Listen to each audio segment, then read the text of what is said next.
Today, we're going to be upgrading your mic, and we're going to be doing it without spending a single.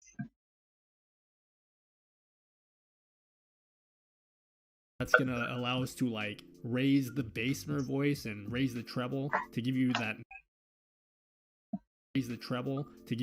nice warm radio-like sound. I hate when people say radio-like sound because like I don't know what that means, but you know what I'm talking about. And then we're gonna finish it off with some compression, and we'll get into more about what compression is later. Now, while we're adding all these filters,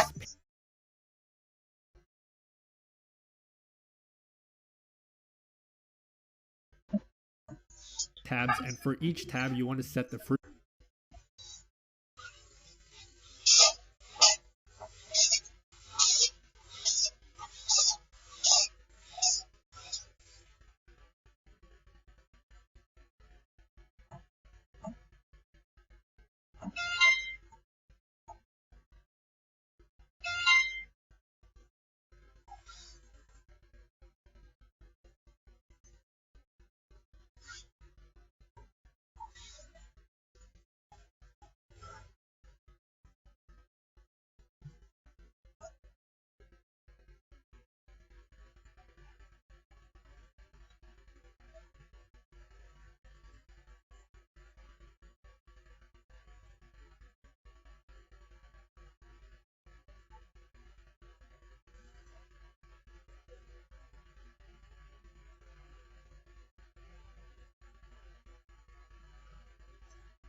Fantastic.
Alright.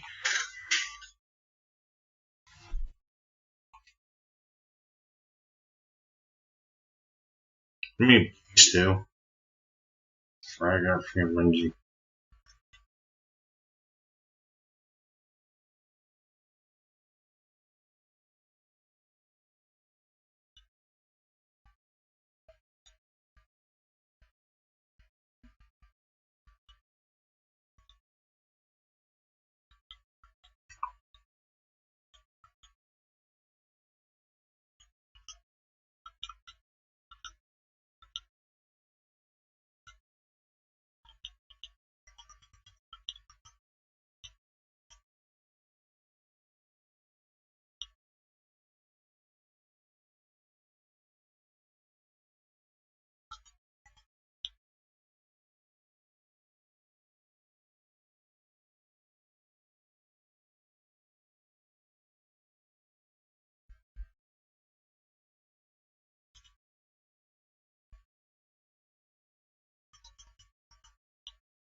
64.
Frequency to these values here. And then what you want to do is go through each of the 10 tabs and adjust the gain for each frequency. So I'm going to leave the gain settings I have set up for my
microphone, but you'll need to adjust it for your voice and for your microphone. But these settings should work as a good starting point, so you can just put these in and then adjust it as necessary. So let's go through what I did for my settings. So for the first band, I basically just cut everything below 32 Hertz by selecting high pass as the type. You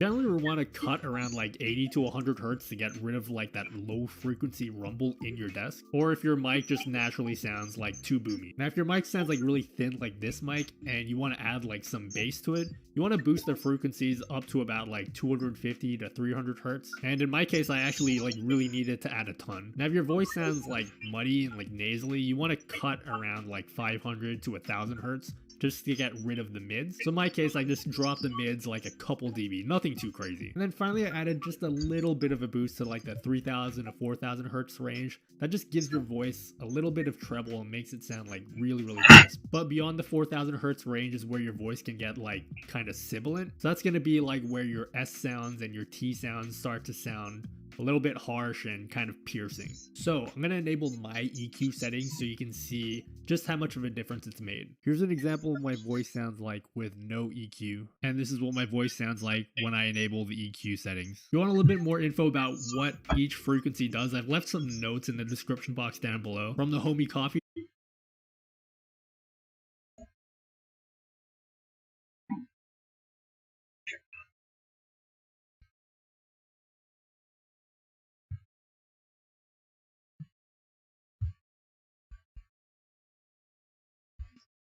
Exit out. And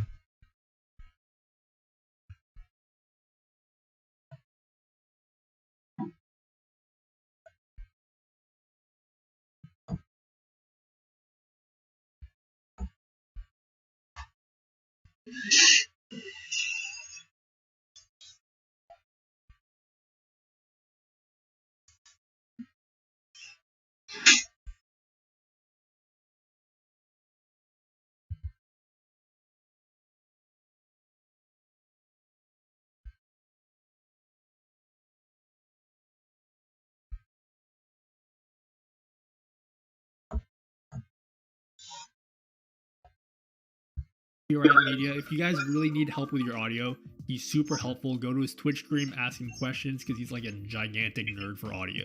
All right, last thing. I need to use the bathroom though. I drank too much coffee.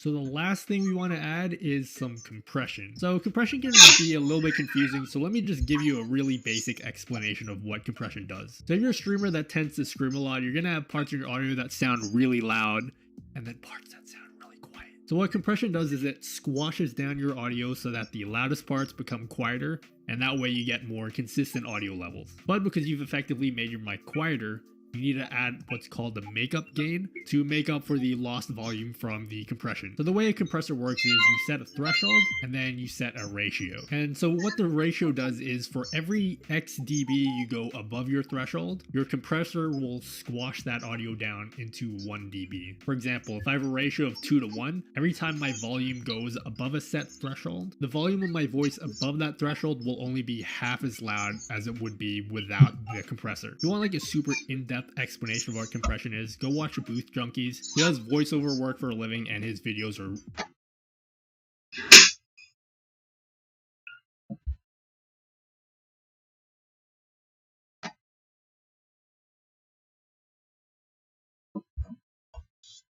standalone plug. I don't know why it's called Refear. I don't know what that means, but add a Refear standalone plugin. And then next to that, you'll see a checkbox that says automatically build noise profile. So what you need to do is be as silent as possible, then click that checkbox. When that checkbox is active, it's going to be listening to the background noise, and that's what that red line will be. So run it for about 5 or 6 seconds and then uncheck it. Just be aware that these frequencies are going to be removed from your audio, so the more background noise you have, then the worse results you're going to get out of this. Cool? All right, let's enable that filter so you can see what the difference is. This is the sound of my voice without any noise suppression. I'm going to stay silent so you can hear the background noise. And this is the sound of my voice with noise suppression. Again, I'll stay silent so you can hear the background noise.